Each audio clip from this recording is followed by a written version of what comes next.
Really excited about this topic, actually. It's interesting because I spent the weekend with Tash here and a couple of other people in Wellington, and we did our values. And funnily enough, this word connection that we'll be talking a lot about today came up in my values. So it sort of makes sense that I talk about this week. So first of all, my name's Abby, and I am the ambassador for the Waikato and Bay of Plenty region. And I also have the pleasure of sort of leading the group of ambassadors that work around our country to help make a better place for PTs and obviously fitness professionals, wider people in the industry, and help them to be supported, feel supported and educated, and basically stay credible in what they do. So we obviously offer things like our Course Day Tuesday, where we give the CPD ambassadors, CPD courses, the chance to have the ambassadors share and present their courses each week. We also then pop them onto the national page. We do things like our national meetups, as you're seeing right now, and then they can exist in a smaller audience in the physical person-to-person sense as well within the regions. And then generally we have little fun bits and pieces, lots of which Tash has actually had a lot to do with, our member of the months, member of the week, those sorts of things, and also presenting our themes and things like that to the wider council each month. So given that we've got a theme this month of connection and engagement, I want to get started with that. So the words connection and the words engagement, two words that are going to be toyed around with a whole lot over the next half an hour or so. So what do we mean when we talk connection? So that is the energy. This is sort of a Brene Brown, who I adore, concept here. So the energy that is created between people when they feel seen, heard, and valued, and when they can give and receive without judgment, and when they derive sustenance and strength from the relationship. So pretty big, meaty stuff there, but essentially how two people feel when they connect with one another, how two people feel when they're valued, essentially, with that connection being strong, with that relationship being strong. That's all about connection. The next word, which we'll come back to later, is engagement. So having one's full attention and focus, considers the motivation, commitment, and connection, funnily enough, that one has to what they see or do. Someone with high engagement shows this in their demeanor, work output, and their connection to others. So more about the level of attention, focus, and then obviously the way that they interact with one another and connect. So we'll come back to that word a bit later. So starting with connection. So connection creates engagement, and engagement creates connection. So they work so well hand in hand. And obviously one generally exists with the other and can't exist without the other. So when we're talking connection, we're talking and engagement, we're talking about different sorts of relationships. So obviously today, a lot of you are here as PTs or fitness professionals, and we have a lot of interaction and engagement and rapport and things that we grow between ourselves and our customers or our clients. But I'm also talking more generally today. So I'm talking about the relationships and connections we have with our family and friends, also our teams. So if we're business owners or part of a team, we might have employees, colleagues and contractors and things like that we're working with. And then we also have our social media audience. So something that's obviously a whole wider, different group of people than what our parents perhaps ever had when they were starting businesses. So that's something that I think is really unique, and obviously something we need to take advantage of when we are connecting. It's not just about those right in front of us, but also those potential clients or people in our wider audience.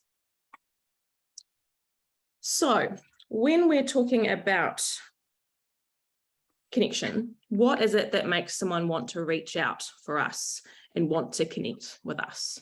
There's so many choices, there's so many people and options and opportunities to explore within our industry. What is the reason that one would come our way? So I went forward and I asked a cross-section of people in my world, all different genders and ages and from different industries, walks of life. And I asked them the same question.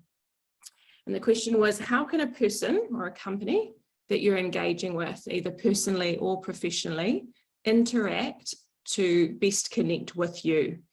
So the long story short, in other words, how would one find a click with you, and what makes them warm and feel trusting and engage with you and what you have to offer? It's a pretty big, meaty question. We lost you, Abby. Yeah, sorry, I've just reconnected. My internet went off. How weird. I just saw that your photos disappear and I was like, oh.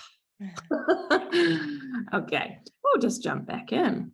So I stopped being able to hear you when you started talking about when you sent out a question to people, if that helps. Cool. Thank you. No worries. Be cool to carry on from there then.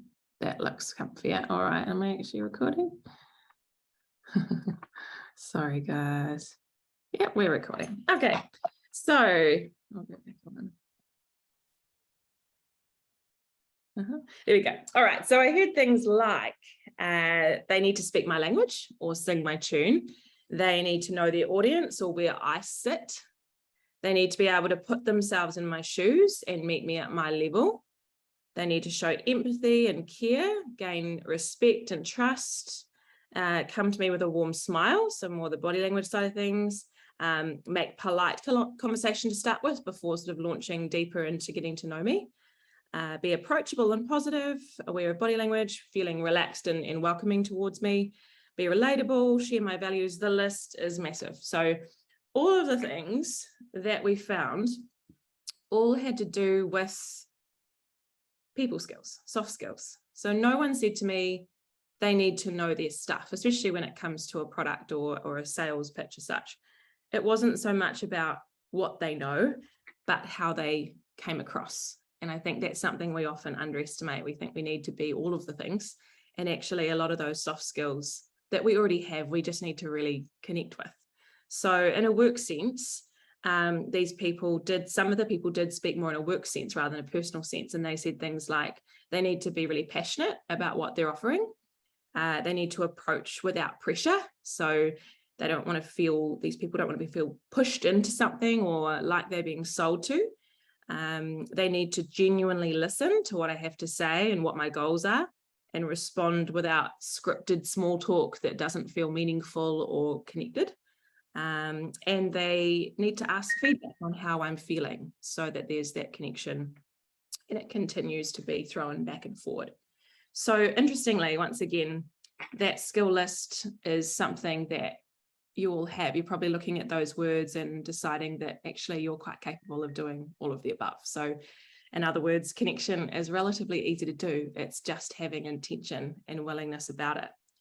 So yes, it is a skill and it's something that's really important in our industry. Someone who's successful at connection engagement isn't a superhero. They're just someone who bothers with people. So the question is, how many of you feel like you could do, if not one, but all of these things? I think it's an easy no-brainer, really. Things like smiling, making eye contact, you're doing it all the time. So you're already a master of it. It's just a matter of wanting to do that and taking the time, essentially.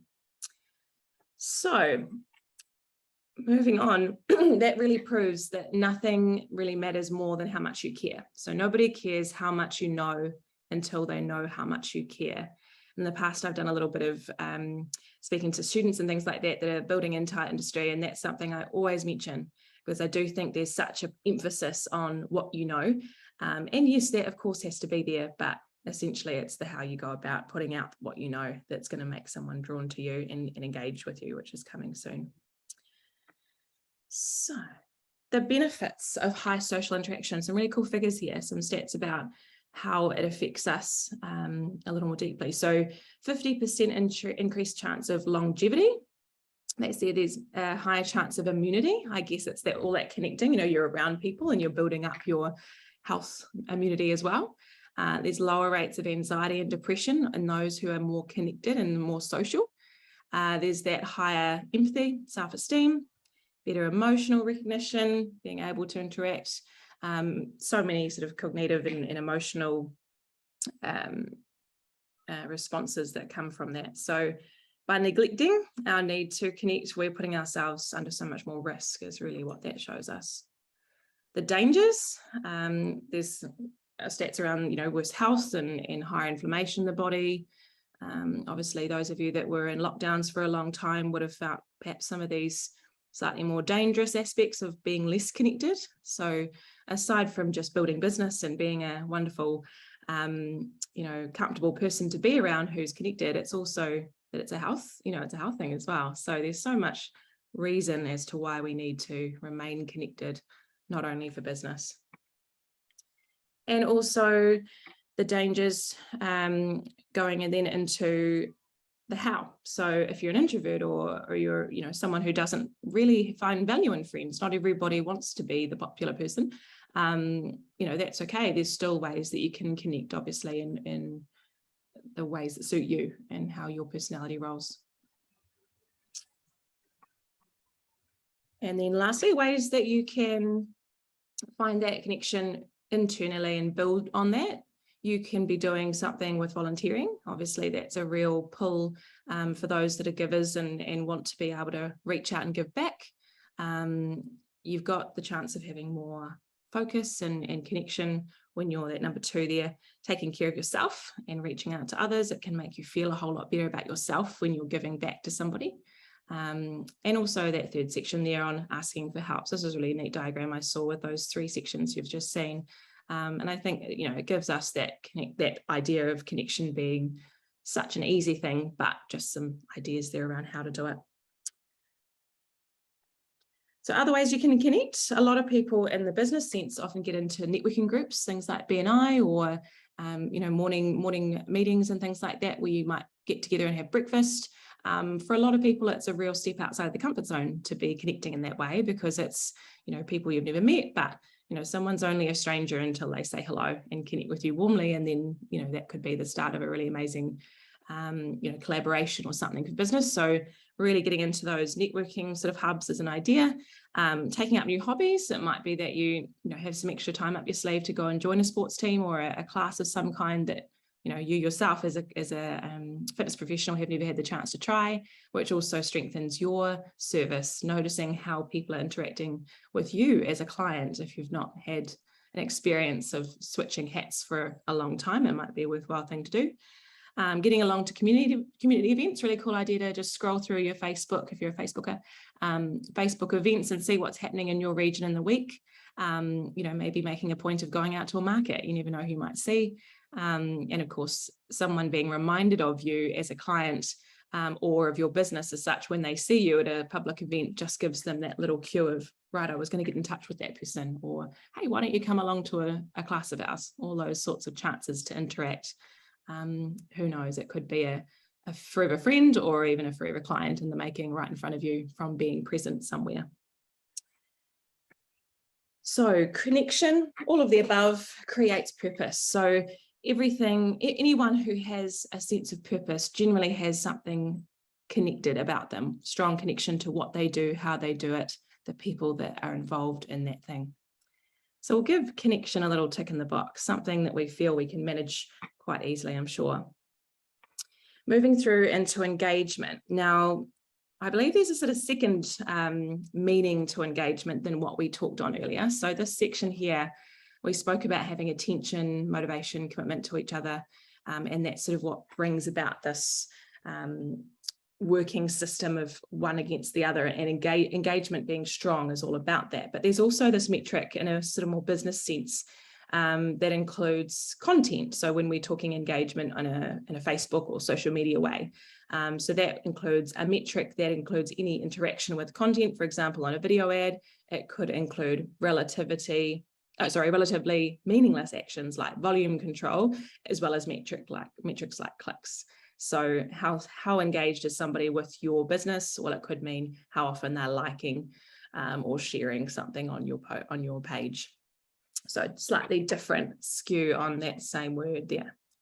So the types of engagement we can have here are things like your behavioral, emotional, cognitive engagement. So the way we interact with each other as humans, but then also in that social media sense, things like the likes, the comments, the shares, and the click-throughs to a website or whatever it might be. So likes can be our simple, helpful scorecard of the quality of the content you're creating. Gives you a nice feeling straight away of, that post really worked, or hey, I'm not really getting likes on this one. So really nice little gauge there, scorecard. The comments, talking directly to your user base, is a vital way of turning passive audiences into loyal communities. So when you actually get the commenters, the people that are really, really engaged with you, and they're speaking, highly of you, or they're talking about their class experience or how they interact with you, essentially that's just showing the extent or the power of your community. So a really good way to secure that. If someone's going to share, you can kind of go that next layer up, right? Someone's really engaged with what you're doing and really loyal to you and really wants to help you forward. So that's another scorecard tick in the box, I guess, to show that people are inspired by you, and then they're voluntarily sharing your content to make sure it reaches a wider audience, and they want their friends part of it too. That's a really, really wonderful pat on the back for you. And of course, that's a really cost-effective form of marketing for you as well, to get your name out there. And then you've got the click through. So people that are genuinely wanting to engage as first-timers, perhaps, liking your post and then getting ahead into the nitty-gritty of where's that class, I want to be part of it, if we're talking in a business sense. So some ways to get engagement. How the heck can we do it? So we need to offer our individual attention. Obviously, if we're talking more in the engagement with a singular person, we want to make sure they feel our attention is with them, that there's good communication, and that we find common ground. So you'll notice that first one there is just our connection word all over again. We then need to provide that education, that technical advice, the support. So again, you can see why personal trainers already are so good at that, because there's just that ongoing support, and our offering is technical and supportive. Then we go into our listening. So listening to hear, we're often in our sales environment very sold to, very spoken to. The scripting and whatnot is very off the cuff, just generic, same to each person. If you're being sold to, say in a car sense, if you're having someone speak to you about what the car does, there's probably not a whole lot you're going to have to say.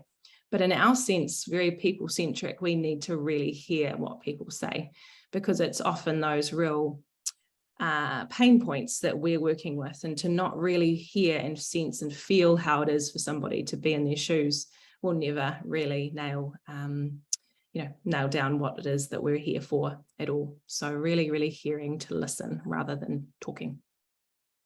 Listening to hear, hearing to listen.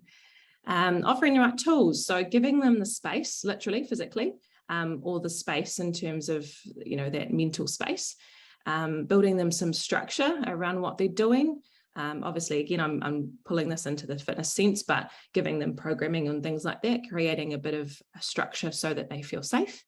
Some expectations, rules, boundaries, all those sorts of things that don't necessarily have to feel like school all over again, but give them a feeling that there's an understanding of where we all sit, how things work, so that, again, it just rolls really smoothly. Being real, social, fun, collaborative, all those sorts of good things that help to build community. Feeling like or making sure you make people feel included. Being inclusive, I think, is the hugest part of having engagement, making everyone feel like they're being spoken to, as opposed to, honing in on one particular very small audience. While we do like to have niches in our space, it might be that we really want to attract, for example, people in the senior space and have them feel really, really part of something and strong for them. It's being able to make sure that that whole audience is attacked. It's not just, hey, you need to be fit to come to class or anything like that. So really inclusive, and that's obviously what will build strong engagement in that respect. Respect, so being a serving person, not servant, but serving the people that you're listening to, that you're working with, being encouraging, creating that respect and that trust. The mutual reliance, so being able to have that active participation on both sides, everybody doing their bit and living up to, or being accountable to what they say they'll do, and matching and mirroring them. That can often be a really cool tool in a sales perspective. If you see somebody a little guarded, it's sort of making sure that you don't just come in with all the energy and really expose their weaknesses or how they're feeling. So kind of just feeling things out. Again, going back to that connection, you'll notice some of those responses were around, starting polite and then getting to know each other, getting deeper, those sorts of things, not just coming with a bang. As much as we love energy, it is really important to meet someone where they sit. And then lastly, the recognition. So making sure there is that, celebration of success and goals and achievements. So, engaging with your audience on a Facebook or social media channel or platform might be celebrating the wins of that particular group you're working with, or, making sure that there's that promotion of what you do, not in a way that makes anyone feel uncomfortable, that they're all about weight loss and losing 40 kilo all the time, but just recognizing that people are doing wonderful things so that it's a goal to work towards and something that people feel part of going forward. So there's so many ways, there's 6 or 8 ways there that we can engage, and you're probably already doing it, but just acknowledging that those things all need to be there. I know for me, when I read through that list, I love to talk, and sometimes I go, oh, do I listen enough? You learn so much more when you sit back and listen. So all those things might just be a quick little checklist to work through, and even giving yourself a little number of, where do I sit on 1 to 5? Which ones are my weaknesses? Which ones do I not often do with my social media platforms? Am I not perhaps creating an engaged audience? Am I working quite individually and not working on a wider scale to really pull people into what we do and grow that community? Naturally, that's a nice thing for that purpose. Growing a community gives you purpose, but it's also great in the business respect too. We can't build successful businesses without people, of course. So that's where that connection and engagement is so important. So overall, rapport is kind of the click. To me, the rapport word is the missing link between the two. So one of our ambassadors, actually, when they were asked this question, said rapport is needed to be built for that alliance between those two people. And I think that's a really clever way to kind of link those words together. Unfortunately, in my little graphic here, the word engagement wasn't there, but it could be. So rapport to me is a tool for building and nurturing relationships.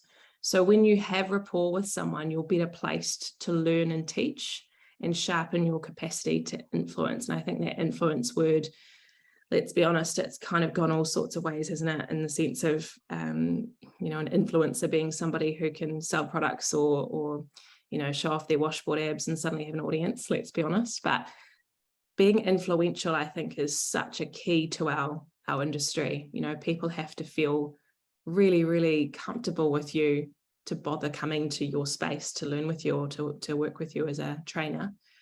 So you have to have that influence to be able to pull them in, but what keeps you influential to them? And I think that's a really, really careful, it's a careful person, that can manage to hold somebody and their loyalty for a period of time. So don't mess with that. I think influence is such a powerful thing to have over somebody, and how you treat that is really important. So particularly as the trust and loyalty build, other people are more likely to engage with you and accept your ideas, to share information, and to create opportunities to connect together. So I feel like that rapport kind of summary there perfectly binds together those engagement and connection ideas we've talked on. And ultimately, the world needs a whole lot more of that. If we all connected a little better, listen to each other a little more, let the right kinds of person be our influence, and ultimately have people's trust and acceptance all built in together, everything flows just harmoniously. So I'm going to leave it there, but I feel like that is a good place to keep your mindset for the rest of the day. Just remembering all those little words that came out. I'll share a few more, showing that they care about me, all these reasons why people feel either they don't get connected with or they want more connection, want more from someone. It's those things like being intuitive, having awareness of people. So take a moment in your day today to perhaps click into one of those words that you saw earlier that you perhaps don't feel you have together just yet. maybe just don't think about, and see if you can connect with someone today in that space, being real, of course, and authentic to you, and see how that plays out so that you can build more ways to connect with people and a wider range of connection styles, because not everybody connects with you in the way that you connect with others. So something to think about. So thanks for joining me, everybody. Obviously, we are getting geared up as a PT Council for our PT breakfast at the fitness conference, or the Exercise New Zealand conference, our FitX yearly annual event. So very excited. That's sort of our next baby and project to be working towards. So certainly if you haven't already and you might have some plans to get up to Auckland, I would 100% join the PTs at our ambassador PT breakfast. And that's held on the Sunday morning. So definitely keep a lookout. We're just getting all of our ducks in a row for that one right now as an ambassador team. And obviously keep a lookout with how you can engage with us as a council going forward, because we've got some really exciting stuff coming in the mix in the next sort of 3 or 4 months, and you'll see evidence of that shortly. We really want to connect with you, and we want to find ways to pull people into our community. It's a tricky one, having been the last couple of years in the COVID world. When we're all about connection, it makes that tricky. So here we are online, but of course there's going to be more and more ways to connect going forward as we start to get into our communities and start to meet on a more face-to-face basis. So definitely take the time to engage with us, because we're going to be here for you as long as you feel like you're here for us as well. So thank you for joining me, and have a wonderful day, and we'll see you soon. Thank you, Evie. No worries.